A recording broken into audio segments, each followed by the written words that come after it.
Well, hey everybody, welcome back to the shop. I'm finally going to get back to this video on this sharpening machine over here that I said a week ago I'd do. I'm not going to spend a lot of time talking, there's no sense in it. The main part of that talking on the last videos was making sure everybody had, understood how to set that stuff up. Today, we're going to face and top a blade. I really don't have one in here that needs to be side ground. Like the Wednesday video, I've been working my butt off trying to clean this out. But I will set it up for side grinding and kind of explain how I do it, right? Again, everybody's got their own way of doing things. Even after you start learning, you find shortcuts. All right. Now, one thing, some of y'all might be wondering, why does he have two of these 357s, right?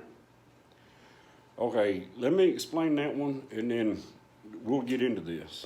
All right, the reason I have two 357s, this was the first one I bought.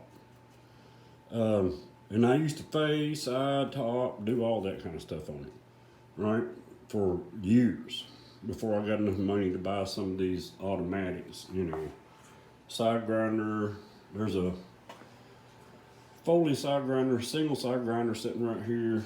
I bought that one before I bought this one, and then I got this is the face and top grinder. I just use it for topping, face grinder. So all this stuff used to be done on this, but it got to where I was doing so many saw blades, it was a pain in the butt. Constantly turn it down, constantly setting it back up, that kind of stuff. So I ran across this one, right? Now, the only thing this one does is face grinding. That's all I use it for. I don't use it for anything else.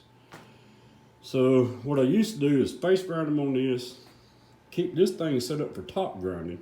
So I just, blade off of here, blade on here, out the door it goes, unless I had the side grind. So that's the reason I had two of them. I bought that thing right there, man. I think if I remember right, I bought that in Springfield, Tennessee, a long time ago. Same as this one. I think I'd give like $400 for that thing. So yeah, I got a good deal on it, but it's missing the handle and all that kind of stuff. But anyway, so when we get to this one, man, I start having little complications on face grindings because that's what I use that one for. It's been I know 15 years since I used this thing for face grinding. But hey, I think I remember how it works. So let's get after it. May have misspoke on that one. It's hard for me to remember how long I've been doing this stuff. When I first got into this, my youngest boy wasn't even born yet. And he's 24 now. I think when I bought them 357s, my oldest boy, he's 33 now. I think he was like 8 or 9 years old. So that's how long I've been playing with this stuff. All right, let's get it now. All right, guys, let's set this thing up. All right, got our blade. Stick it on here. Let's make us a mark so we know where we started and where we're going to stop. I'm hoping I got you in here close enough. I don't have anybody to hold the camera today. Now, we're going to get her set up where we're pretty sure where she's at. I'm thinking this thing's going to be a 0 hook or 5 degrees maybe. Let's see. There's 5. Need a little more light. Yep, she's a 5 degree hook. So next thing we're gonna do See how she's running into the bottom of that gullet. We're going to set our stock back here up so we don't get down in there and grind on the saw plate itself. Right? Okay. I'm gonna turn this dust collector on, time lapse this, and then, you know, I'll see if I can't get it in there and show you how it looks after I face grind it. Remember, I don't use stock fingers anymore, not for this process anyway. So, hang on, let's grind this thing.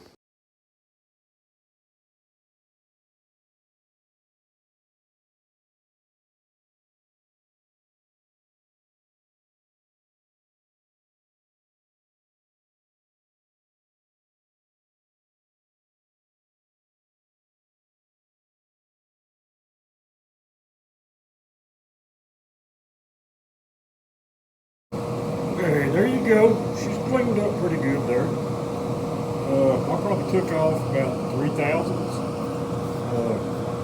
But sorry, every time I move my finger, it gets out of focus. I'm gonna have to come up with a better camera. But there you go, 400 grit face grind. I mean, she's sharp now. But next, let's set her up and go to the top grinder.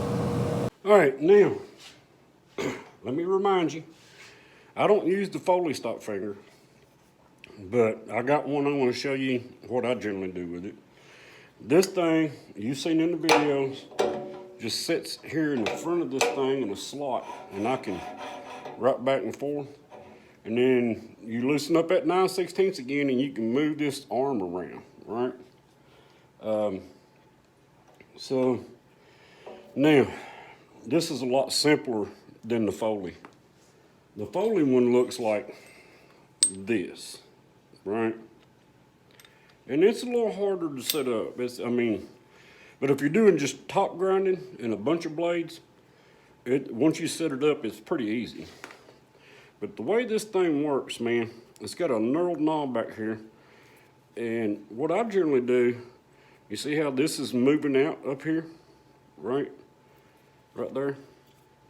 What I generally do with that thing is I'll set it up to about 1/8 of an inch right here. Then I can fine tune this blade when I get it on here to move it back and forth, right? Now, hang on, I'll kind of explain it a little bit better. So, for this stock, all I have to do is set this thing up here, right? Bring it around, you know, stop and start point. Bring it, stock finger up. I like to have them sitting on whichever tooth I'm going to be grinding on. Right? Just a second, and I'll take you back off here and show you. And then I got to change the wheel, right? So, heck, let's do that right quick and be done with it. Also got to move the dust collector to the other side. We've covered this dust collector situation already, right? You don't grind anything without some kind of dust collection under it. Not this carbide, okay? So let's change this wheel. That's the facing wheel. And this is where this little top angle back here I said don't touch is gonna come into play. So now we're going to turn this wheel facing out instead of in. And I like to use this cup wheel, right? It don't deflect or anything like that. So we're going to set her back up on 0 for right now. Now, we're going to, hang on. Now, we're going to move this knob. Because we still have to, I don't know if you can see, I'll try to get you in there. See how far we off of center here? Remember we had to set that other one, that face grinder wheel up where it's centered. We got to do the same thing here. So we're going to unlock this knob. And we're going to back this head up until it's as close to center as this will go. Right? And that's all we're doing. Let's see if I can. kind of stinks not having somebody here. But anyway, we're going to just keep backing this thing up. Right? I think you'll see it start coming in there here in just a second. If I remember right, it's got to go all the way to stop over here. See how she's starting to cut that bolt right there in half? See the pin up top starting to come into play? It won't be perfect, but it'll be closer. You can use them regular thin rims and regular facing wheels for this. I just don't like doing it. I've had them kind of move around on me when I'm grinding. That's not bad, pretty close. But that's when this comes into play. Every time you do something on this thing, you want that thing in the center, or as close to it as you can get.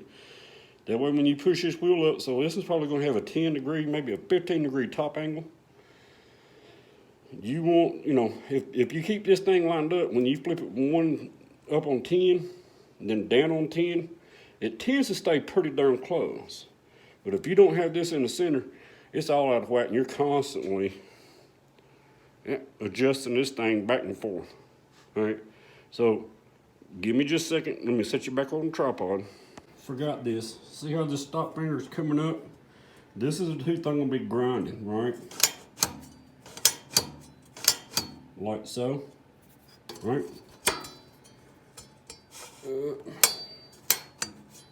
So what I'm going to do now is I'm going to loosen up that 9/16 bolt. I'm going to turn this tail stop, or his tail, around till I get this sitting perfectly straight with this wheel. All right, so give me a second. I'm going to do that. Well, crap, I'll put you back on the tripod and do it.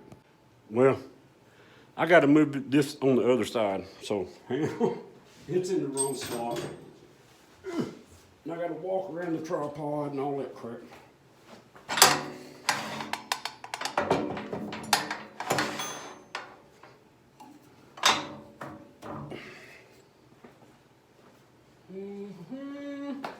Now I got it. Sorry, guys. Now, let's back our wheel up.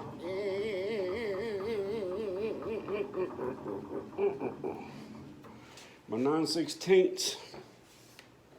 Let's go ahead and break it. Oh, hit my elbow. Ow. Let's break that 9/16 loose. I'm gonna need this light. So now, you know, she's moving. So we want to set up. It might be off here. There we go. Now, loosen up our stop. We're going to come in till, no angles yet. We're going to come in till, and I'll try to get you down here. These teeth on this saw is real small. Just hang on. That's going to be, dang, that thing's got like a 20-degree back angle. All right, so right now I've got it set up where this wheel is going to be cutting flat. Let me take you off here and show you. Okay, I hope you can see that. The wheel is running flat or straight across the top of that, right? I think you can see it. I don't know. To get in these tight shots, I'm going to have to find a better way. But I think you got what I'm saying. This has got, you know, this has got an angle when you're on top. It leans back for clearance. That's all we're doing right now. Now we're going to turn the head and find what angle this thing is. Real quick, what I'm looking at here is like the top angle relief it's got to be about a 20 degree, because this works just like the center slot back here for face grinding. So even with that post and that cone will be 0, 1 inch off, 10, 2 inches off, 20 degrees is what that top is. If that makes sense. I could draw lines and all that stuff, but I'm hoping that makes sense. I don't want to go that deep into it, but if you know, can't figure it out, let me know. Now on the 367, right, we was talking about how, let me step around here. It had that platform that comes around here, and I said, right over here, there's some numbers. Well, on the 367, the stock finger is usually lining up in the middle of the saw blade up here. And then you move that arm all the way around and line it up on this. So to get that 20 degree over there, after you get your stock finger set up where it's centered, you're gonna come around here on that plate. I know I don't have it on here. And then you're gonna line it up on 10, 15, 20. And that should put that tip over there with top grinding on right where it needs to be. Of course, you're gonna have to fiddle with it just a little bit, you know, to fine tune it in. But there you go. Let me set you back up on this tripod. We'll tilt that wheel down. And there's one other thing I need to explain after we grind this, okay? Okay, I'm thinking this has a 10 degree alternate top bevel. So to check that out, we're gonna pull this pin in the back of the head, loosen the head up. We're gonna use our dial back here. We're gonna set her on 10. I like starting in the down position rather than up. And we're gonna come back in here. I'm off on my stop, hang on.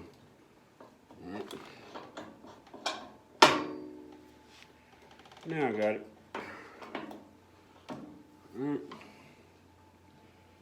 I'm just looking straight down the top of that tooth.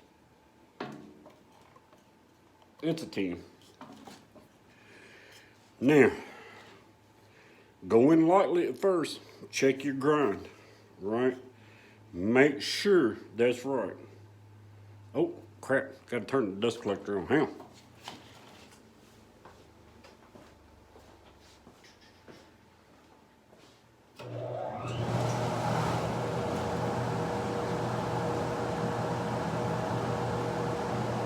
All right, now we're ready to go. Let's lightly touch. It's a 10. All right, let's grind it.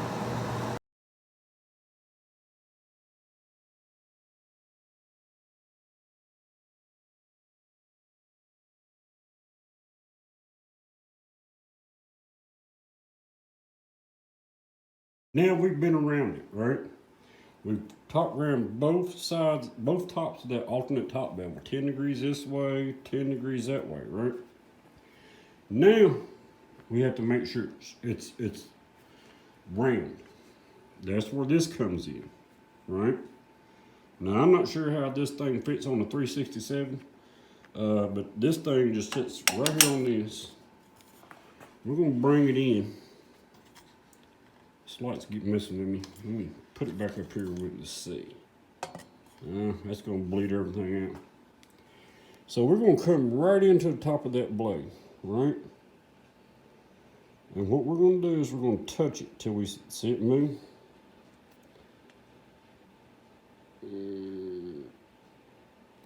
Let's try right there. There we go. So we're on 30. Now we're gonna check for roundness. See how close we got from one side to the other. So high point there is 30. Oop, see? 40. So the bottom side of that 10's got to come off 10 more thousandths. Okay? If not, this thing's gonna cut heavy to one side.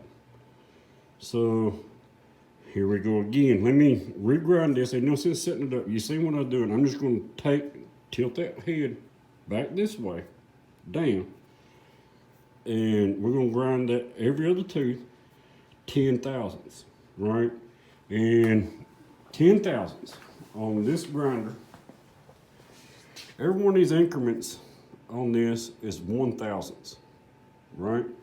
So I'm just gonna tilt it down, go back in and touch it, then we'll go 5. I don't go more than 5 on this manual stuff, man. You'll burn stuff up, but 5, and then I'm gonna do 5. No sense in going through all that again. It works the same, but we gotta get the blade round. Okay, so here we are back. I took another 5 off because that's what it was off.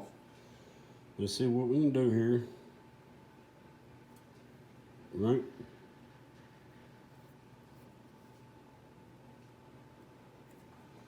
So 38. Right. I mean, there's a little knob you can turn here and move it to 0, but we know what we're after. Let's see what this one is. 38, 37, 38. That one's 39. I'll try for like 1 or 2 thousandths. There you go. 2 thousandths. That's perfect. That, you know, you're not going to, we can get it as perfect as you want it. You got a nitpicky person. Yeah. Go ahead, go back around it again, just lightly touch it. But that's good enough for this purpose. You got the idea what I'm talking about. Now, if you don't have one of these, you need to make a magnetic base or something where you can check that. Honestly, that's even more important than face grinding. You can face grind this thing and make it, you know, in that as sharp as you want to. But if this stuff up here is off, that blade's not going to cut right. It'll pull to one side, or it'll sit there and chatter in the cut. Been there and done it too many times. But 1 to 2 thousandths, if that thing's leaning towards 3 or 4, go around it. Go around it again. But 1 to 2 thousandths is, you know, that's closer than factory. I mean, honestly, I checked this thing before I even ground it. And there was 8 thousandths difference from one side to the other before I ever started. So I've made this blade cut twice as good as it did when he bought it new. Because this is the first time it's been sharpened. Now, let me explain one more thing here and then we'll set this thing up for side grinding. And I think we're about covered all this grinding we can do on this grinder. Now, face grinding and top grinding. I think I showed you that one fixture. These blades are real thin. That's what most of these, you know, cheap Lowe's, Ace Hardware, you know, DeWalt, Floyd. I think this is an Avante, some kind of off-brand Chinese knockoff saw blade. All that thin rim stuff will vibrate like crazy if you're not careful. And that makes grinds inconsistent, just a poor grind. So, what you have to do, right, is put a steady wrist. Because, like I said, normally I don't use this for face grinding. The steady wrist, man, when you get a blade that's real thin, 10-inch blades aren't too bad. 12, 14, 16, 18, even bigger ones, you need the steady wrist up underneath that blade. Just touching it, just so it can't move down, right? That's facing. Top grinding, I showed you this in one video. This thing, you need to get that blade in there, or get this sit on that blade like so, right? Just like that. Make sure that's barely touching the bottom of it while it's sitting on that cone, and then tighten that bottom one down, or top one down, till it's just holding that blade. That way that blade can't sit there and go, all that kind of stuff. If you don't have that stuff, no big deal. Do not take heavy grinds. Always go at it lightly. Takes you a lot more time. Now, I will tell you something else too. A flat top grind like a rip blade, when you're just grinding flats, you don't have to measure it. It'll be the same all the way around. You know, unless you get grinding around there and you're not grinding on one side and you're grinding on this side, but you just keep going in, it'll all grind out where it's good and straight and flat, right? Very important. Anytime you're using a manual grinder, anytime, and you don't put it on, so a lot of times we'll manually grind them here, but generally after that, we'll put them on this automatic. And that dial I'll set on one number, And it'll flip back and forth and do both sides of that blade exactly where it needs to be done. Manual grinding is not that way. Keep that in mind. Okay, I think we've covered the face and top. The attachments you need, right? That thing for a good quality, consistent grind. This thing, all that's important. Okay, let's set it up for side grinding. This don't have any teeth in it, needs to be side ground, but we'll set it up and like we're side grinding it. So I can cover some other things you're gonna need if you're gonna be replacing tips and grinding in new tips to the old tips.